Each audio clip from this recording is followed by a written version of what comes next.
Dear brothers and sisters in the Lord, ప్రభునందు ప్రియమైన సహోదరి సహోదరులారా, Christmas greetings to all of you. మీకు అందరికీ క్రిస్మస్ శుభాకాంక్షలు. Today's verse for our meditation is taken from Luke's Gospel, 2nd chapter, verse 14. ఈ రోజు మన ధ్యానం కొరకు లూకా సువార్త 2వ అధ్యాయము 14వ వచనం నుండి తీసుకొనబడింది. Glory to God in the highest. సర్వోన్నతమైన స్థలములలో దేవునికి మహిమ. Today, the whole world is celebrating the birth of Lord Jesus Christ. ఈ రోజు ప్రపంచమంతా కూడా యేసుక్రీస్తు ప్రభువారి యొక్క జన్మదినాన్ని ఆచరించుకుంటున్నారు. We all know his birth brought perfect joy to the whole world. మనందరికీ తెలిసినట్లుగా ఆయన యొక్క జన్మము ప్రపంచమంతటి కూడా పరిపూర్ణ సంతోషాన్ని కలిగించింది. The redeemer of the fallen mankind is born in Bethlehem. పతనమైన మానవాళి కొరకైనటువంటి ఒక విమోచకుడు బెత్లెహేములో పుట్టాడు. There are some controversies on the date of his birth. ఆయన పుట్టిన దినం గురించి కొన్ని మరి వాదనలు ఉన్నాయి. But it doesn't matter. సరే, అదేమైనా పర్వాలేదు మనకి. But the fact of his birth is important. ఆయన పుట్టాడు అన్న వాస్తవమే ప్రాముఖ్యమైనది. We can see few songs of Christmas in the Bible, such as the song of Zacharias, the father of John the Baptist. Christmas సంబంధించిన కొన్ని ఆ దినంలో పాడిన పాటలు బైబిల్ గ్రంథంలో మనం కొన్ని చూస్తాం. వాటిలో ఒకటి బాప్తీసమిచ్చు యోహాను తండ్రి అయిన జకరియా పాడిన పాట. And also the song of Mary, the mother of Jesus. యేసు తల్లి అయిన మరియా పాడిన పాట. And the song of Simeon. షిమ్యోను పాడిన పాట. Like that, some songs are sung at the time of the birth of Jesus. ఆ విధంగా యేసు ప్రభువారు పుట్టిన సమయంలో కొంతమంది పాటలు పాడినారు. And our verse for today's meditation is a part of the song of heavenly angels. మనం నేటి దిన ధ్యానం కొరకైన ఈ వచనంలో ఉన్నటువంటి ఈ పాట పరలోకపు దేవదూతలు పాడిన పాటలోనిది. Since the angels knew about the glory of God, they sang about his glory.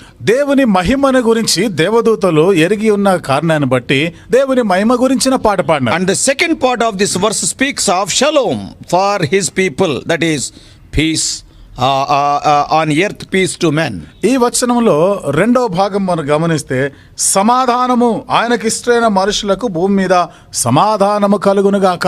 And glory and shalom are because of the Savior Jesus Christ. మహిమయు సమాధానము కారణం యేసుక్రీస్తు ప్రభువారు పుట్టిన దానిని బట్టి. Oh, what a glorious sight these shepherds must have encountered that night when the angel of the Lord suddenly appeared before them. ఆ రాత్రి అకస్మాత్తుగా దేవదూతలు ప్రత్యక్షమైనప్పుడు, ఆ దేవదూత వచ్చి ప్రత్యక్షమైనప్పుడు గొర్రెల కాపరులకి ఆ దృశ్యము ఎంత అమోఘమైనదిగా, ఎంత అద్భుతమైనదిగా ఉండిందో. The glory of the Lord shone around them.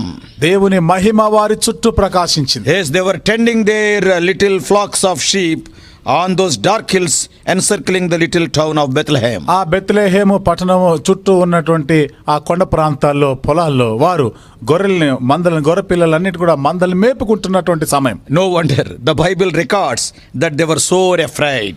ఆశ్చర్యపోయే అవసరం లేదు, బైబిలే చెప్తా ఉంది వాళ్ళు భయపడిరి. But what a great consolation to hear the angels' comforting words. అయితే దేవదూతల యొక్క ఆదరించే మాటలు వారికి ఎంతటి ఓదార్పునిచ్చాయో. And they received his uplifting assurance that he had come to bring good tidings of great joy. ఆయన మహా సంతోషకరమైన శుభవార్తని తీసుకొని వచ్చాడని ఈ మాట వారికి చెప్పినప్పుడు వారి హృదయాలు ఎంత తేలికపరచబడ్డాయి. Oh, that good tidings of great joy are for all the people. కాబట్టి ఈ శుభవార్త అనేది ప్రజలందరి గురించినటువంటిది. It was a celestial chorus of the entire host of angels lit up the night sky. ఆ రాత్రి వేళ ఆకాశంలో నుండి మనం గమనిస్తా ఉంటే పరలోకపు సైన్య సమూహం అంతా కూడా దేవదూతలు పాడినటువంటి పాట. And it was so bright that night. ఆ రాత్రి ఎంతో ఉజ్వలమైన కాంతివంతంగా and it broke forth into thrilling song of rejoicing. అది ఆనందంతో కూడా పరవశింపజేసినటువంటి పాట. Lord Jesus Christ was born as a gift of God. యేసుక్రీస్తు ప్రభు దేవుని యొక్క వరముగా ఈ భూమి మీద పుట్టాడు. Gift always gives joy. బహుమానము, వరము అనేది ఎల్లప్పుడూ కూడా ఆనందాన్ని ఇస్తుంది. Because we need not pay for it. It is a gift. ఎందుకనగా దాని కొరకు మనం ఏమి చెల్లించే అవసరం లేదు, అదొక వరం. But we just have to accept it. కేవలము దానిని మనం అంగీకరిస్తే, స్వీకరిస్తే చాలు. This morning I want to share 7 important characteristics of this great gift who brought such a joy to the whole world. ఈ ఉదయకాలం ప్రపంచమంతటి, లోకమంతటి కూడా ఇంత గొప్ప సంతోషాన్ని కలగజేసినటువంటి కారణమైనటువంటి ఆ బహుమానం గురించి నేను ఒక 7 విషయాలు మీతో చెప్పాలని కోరుతున్నాను. Number 1, మొదటిది, it is an unsolicited gift. ఇది అడగకుండానే మనకు అనుగ్రహించబడిన వరము, బహుమానం. Generally during festive seasons or during occasions like birthdays, సాధారణంగా పండుగ సమయాల్లో లేదా బర్త్డేలు, జన్మదినాలు జరుపుకుంటున్న సందర్భాల్లో in general the parents will ask the children what they would like to receive as gifts. సర్వసాధారణంగా తల్లిదండ్రులు పిల్లలని అడుగుతుంటారు, నీకు ఏ బహుమానం కావాలి? Based on their specific requests and tastes, వారికి ఉన్నటువంటి నిర్దిష్టమైన ఆ మనవులు, వారి అభిరుచులను బట్టి parents will give those things as gifts to them. తల్లిదండ్రులు వారికి వాటిని ఈవులుగా ఇస్తారు. But Jesus Christ is not such a gift. అయితే యేసుక్రీస్తు ప్రభువారు అలాంటి బహుమానం కాదు. We never asked for him. ఆయన కొరకై మనం ఎప్పుడు అడగలే. He is an unsolicited gift. ఆయన మనం అడగకుండానే మనకు అనుగ్రహించబడిన ఈవి ఆయన. It was not man who saw his need and asked for God's help. చూడండి, అది మనిషిని ఒక అక్కర ఏమిటిదో తెలిసి మనుషులు అడిగింది కాదు, దేవుడు చూసినాడు. And it is the blessed Father who foresaw our need and sent his son to be a propitiation for our sins. మన అక్కర ఏమిటిదో ముందుగానే చూసిన ప్రేమగల తండ్రిగా తన యొక్క కుమారుని మన పాప పరిహారార్థంగా ఆయనని అప్పగించాడు. When our first parents Adam and Eve sinned and fled from the presence of God, మన ఆది తల్లిదండ్రులైనటువంటి ఆదాము అవ్వలు పాపము చేసి దేవుని సన్నిధిలో నుండి తోలివేయబడినప్పుడు, and it was not Adam who saw his need and sought the Father. అక్కడ ఆదాము తండ్రి యొక్క అవసరం ఆయనకు ఉందని ఆదాము ఎరిగి ఆయనను వెతకడం Yes, కాదు. Adam has not seen his own need. ఆదాము తన అక్కర ఏమిటిదో ఆయన చూసుకోలే, ఆయన And గెలవలే, he has not sought the Father. ఆయన తండ్రిని వెతకలే. But the Father who knowing Adam's need sought Adam. ఆదాము యొక్క అక్కర ఎరిగి దేవుడే ఆదామును వెతుక్కుంటూ It వచ్చాడు. was God who asked Adam, where art thou? ఇక్కడ ఈ మాట అడిగింది దేవుడే, ఆదామా ఎక్కడ ఉన్నావని. Adam has not asked, where art thou, O God? ఆదాము, దేవా నువ్వు ఎక్కడున్నావని ఆదాము అడగలేదు. You can read it in Genesis 3:9. ఆది కాండం 3:9 We did not seek him, but he came to seek us, as seen in Luke 19:10. ఆయన మనం ఆయనను వెతకలే, ఆయనే మనల్ని వెతుక్కుంటూ వచ్చాడు. లూకాసు సువార్త 19:10 రాయబడిన How ప్రకారం. wonderful it is to know that Jesus Christ is the unsolicited gift from God. యేసుక్రీస్తు వారు దేవుని యొద్ద నుండి మన కొరకు మనం అడగకుండానే మనకు అనుగ్రహించబడిన ఈ ఈవిగా ఇది మనం గుర్తించడం ఎంత గొప్పది ఇది. And the second thing about the gift is, ఈ బహుమానం గురించిన రెండవ సంగతి, he is an universal gift. ఆయన సార్వజనికమైన అందరి కొరకైన బహుమానం. Some shops in this world are meant for wealthy people. చూడండి, ఈ లోకంలో కొన్ని దుకాణాలు ఉంటాయి, సంపన్నుల కొరకే అవి, వాళ్ళే The వెళ్తారు. articles sold in such shops are of very high prices and beyond the reach of poor and middle class people. అలాంటి దుకాణాల్లో అమ్మకం చేయబడినటువంటి ఆ వస్తువులు ఎంతో ఎక్కువైనటువంటి ఖరీదైనటువంటి ఎక్కువ పైసలు దాని విలువ ఉంటుంది, వెల చెల్లించవలసి వస్తుంది.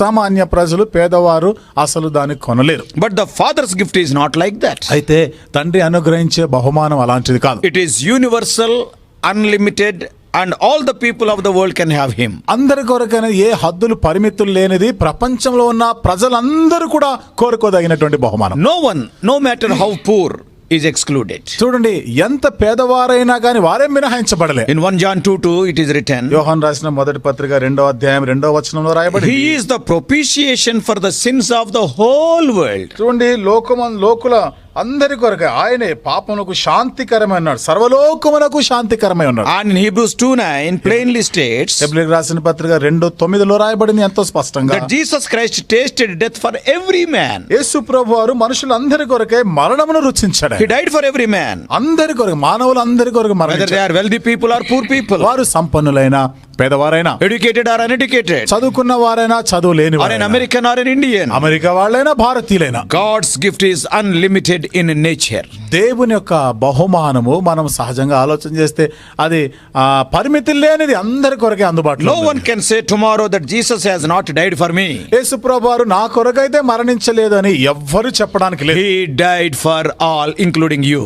అందరి కొరకు మరణించాడు, నీ కొరకు కూడా మరణించాడు. If you refuse to trust in Jesus Christ, యేసుక్రీస్తునందు నమ్మిక ఉంచడం విషయంలో నీవు గాని నిరాకరిస్తే, God is not excluding you, but you are excluding yourself. దేవుడు నిన్ను మినహాయించడంలో నీవే దేవుణ్ణి కాదంటున్నావు. He loved all and died for all. ఆయన అందరినీ ప్రేమించాడు, అందరి కొరకు ప్రాణం పెట్టాడు. Secondly, Jesus Christ is a universal gift. రెండవది, యేసుక్రీస్తు ప్రభువారు ప్రపంచం అంతట్లో ఉన్న ప్రజలందరి కొరకైన బహుమానము. Thirdly, మూడవది, is an unspeakable gift. ఆయన చెప్పశక్యము కాని వరం. In Apostle Paul's terminology in 2 Corinthians 9:15, కొరింథీ he is unspeakable gift. కొరింథీ రాసిన 2:15 అపోస్తలుడైన పౌలు తన మాటల్లో భాషలో చెప్తున్నాడు, ఆయన చెప్పశక్యము కాని దేవుని వరం.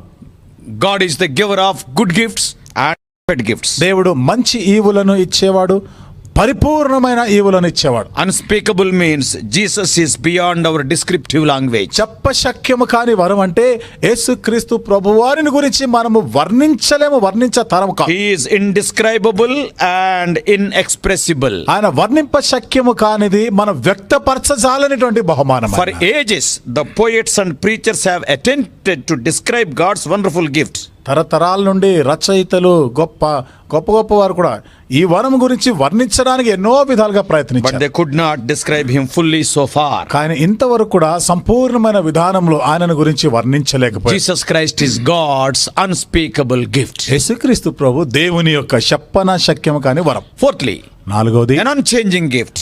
ఎన్నటికీ మార్పు చెందని వరం అది. In Hebrews 13:8, హెబ్రీయులకు రాసిన పత్రిక 13:8 Jesus Christ is same yesterday and today and forever. యేసుక్రీస్తు నిన్న నేడు నిరంతరం ఏకరీతిగా ఉన్నవాడు. Times change. కాలములు మారిపోతాయి, Attitudes and tastes will change. వైఖరి మారిపోతుంటుంది, అభిరుచులు మారిపోతుంటాయి. Our science books will change. కాబట్టి మన యొక్క పుస్తకాలు గ్రంథాలు Our మారిపోతుంటాయి, styles will change. మన యొక్క మరి విధానాలు మారిపోతుంటాయి. And nearly everything we know changes. ఇక దాదాపుగా అన్నిటిలో మార్పు వచ్చేస్తుంది. One of the great leaders of India told, change is the law of life. భారతదేశంలో ఒక గొప్ప నాయకుడు అన్నాడు కదా, మార్పు అనేది మన జీవిత నియమావళి అంట. It is Manava Sahaj. అది మానవ సహజం. But Jesus Christ is God's unchanging gift. కానీ యేసుక్రీస్తు ప్రభువు చెప్పశక్యముగా లేదా ఎన్నటికీ మార్పు చెందని దేవుని వరమై ఉన్నాడు. There can be no moral change in Jesus. యేసు ప్రభువులో ఏ విధంగా నైతికమైనటువంటి మార్పులు కూడా His ఏముండవు. qualities like wisdom, knowledge, understanding, patience, they do not change. ఆయన యొక్క లక్షణాలు, ఆయన వ్యక్తిత్వంలో ఆయన జ్ఞానమే కావచ్చు, గ్రహింపు గాని, ఆయన గొప్పతనం దేనిలో కూడా మార్పు రాదు. All that Jesus is, he always has been in the past. ఇవన్నీ కూడా యేసుక్రీస్తు Today ప్రభువు what Jesus is, in the past also he is same. ఈ రోజు యేసు ప్రభువు ఏమై ఉన్నారో గతంలో కూడా అదే, ఆయన ఏ మార్పు లేనివాడు. And not only that, he ever will be in future like that. అంతేకాదు రాబో దినాల్లో భవిష్యత్తులో కూడా ఎల్లప్పుడూ ఒకే రీతిగా ఉండే దేవుడు ఆయన. There is no change in his saving power. ఆయన రక్షించే మాటకు వస్తే కూడా రక్షణ శక్తిలో కూడా మార్పు We ఉండదు. can enjoy today the same savior and salvation which our forefathers have enjoyed 1,000 years ago. వేల సంవత్సరాల క్రితం మన పూర్వీకులు పితరులు అనుభవించినటువంటి ఆ రక్షణ శక్తి, ఆ రక్షకుణ్ణి ఈ రోజు మనమును అనుభవించగలం. So అదే fourthly, విధంగా he is an unchanging gift. నాలుగోది ఆయన ఎన్నటికీ మార్పు చెందని వరము, బహుమానమే. And fifthly, ఐదోది he is an undeserved gift. We are not worthy for that. చూడండి, మనము అనర్హులం దానికి, అయినా కానీ ఆయన మన బహుమానంగా The అనుగ్రహించబడ్డాడు. gift of salvation cannot be earned. రక్షణ బహుమానము, వరము అనేది ఎన్నటికీ మనం సంపాదించుకోలేని. It is an undeserved gift. కాబట్టి మీరు అనర్హులము మనం ఆ బహుమానానికి. Salvation is wholly by grace. రక్షణ కేవలము అది కృప ద్వారా మాత్రమే. Ephesians 2:8 and 9 says, ఎఫెసీయులకు రాసిన పత్రిక 2వ అధ్యాయము 8-9 వచనాల్లో For రాయబడింది. by grace are ye saved through faith, and that not of yourselves, it is the gift of God, not of works, lest any man should boast. మీరు విశ్వాసము ద్వారా కృపచేతనే రక్షింపబడి ఉన్నారు. ఇది మీ వలన కలిగినది కాదు, దేవుని వరమే.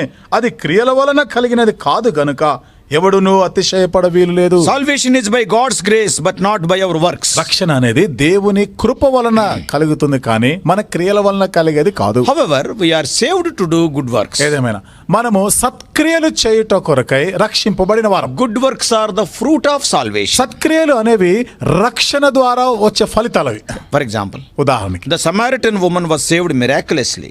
సమరయ స్త్రీ ఎంతో ఆశ్చర్యకరమైన విధానంలో రక్షించబడింది. And Jesus said unto her at the well in John 4:10, యోహాను సువార్త 4వ అధ్యాయం 10వ వచనంలో యేసు ప్రభువారు బావి యొద్ద ఉన్న సమరయ స్త్రీతో చెప్పాడు, If thou knewest the gift of God, and who it is that saith to thee, Give me to drink, thou would have asked of him, and he would have given thee living water. అందుకు యేసు, నీవు దేవుని వరమును నాకు దాహమునకిమ్మని నిన్ను అడుగుచున్నవాడెవడో అదియు ఎరిగి ఉంటే నీవు ఆయనను అడుగుదు, ఆయన నీకు జీవజలమిచ్చునని ఆమెతో చెప్పెను. God's gift is an undeserved gift. దేవుని యొక్క వరము అనేది మనం దానికి అనర్హులం. మనం Sixthly, ఆరోది it is an unclaimed gift. So far many people have not claimed it. ఇది ఇంతవరకు కోరుకోలేదు, చాలా మంది దానిని అంగీకరించలేదు, కోరుకోనటువంటి బహుమానం. Though God has given his son as gift to the whole world, దేవుడు తన కుమారుని ఈ ప్రపంచంలో ఉన్న మానవాళ్ళందరి కొరకే వరముగా ఇచ్చినప్పటికీ he has not been received as a savior by the whole world still.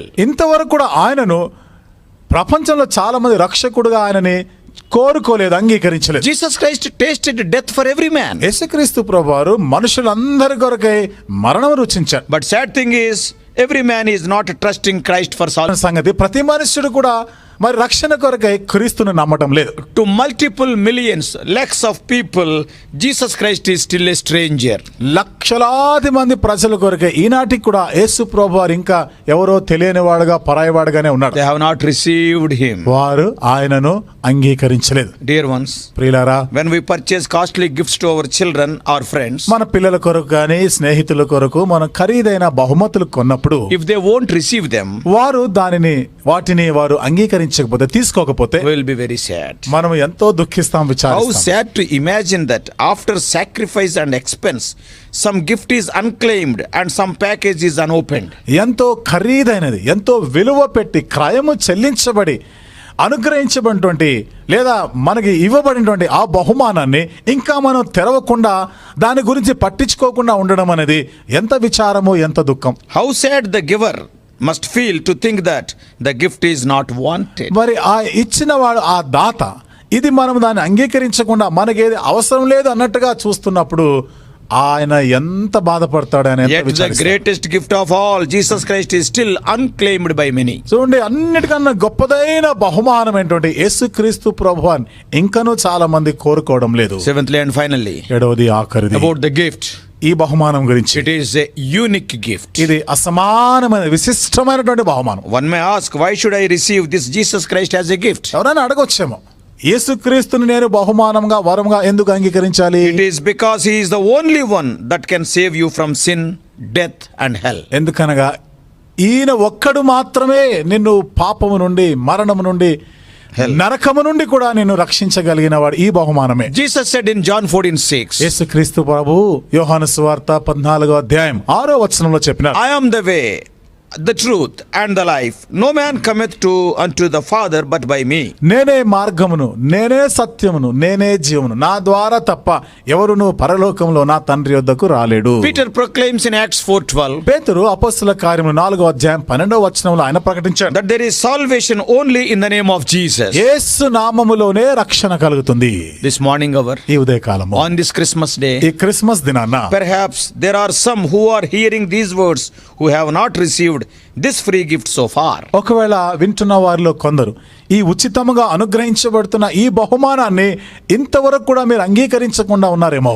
Jesus Christ is the free gift of God to all mankind, even to you also. యేసుక్రీస్తు ప్రభువారు దేవుని వరముగా మనుషులందరి కొరకై నీకు కూడా ఆయన అనుగ్రహించబడ్డాడు. Today on this Christmas day, ఈ రోజు ఈ క్రిస్మస్ దినాన you can open your heart to Jesus by confessing your sins, నీ పాపములు ఒప్పుకొనుట ద్వారా యేసు ప్రభు కొరకై నీ హృదయాన్ని తెరవచ్చు. and then you can be washed by his precious blood. ఆయన యొక్క అమూల్యమైన రక్తము ద్వారా నీవు కడగబడవచ్చు. Then this day will be a great day in your life. అప్పుడు ఈ దినం, ఈ రోజు నీ జీవితంలో ఎంతో గొప్పదిగా This మారుతుంది. Christmas day will be truly a joyful day in your ఈ life. క్రిస్మస్ దినము నీ జీవితంలో నిజంగా సంతోషదాయకమైన దినంగా ఉంటుంది. This joy is not only for today or tomorrow, it is forever.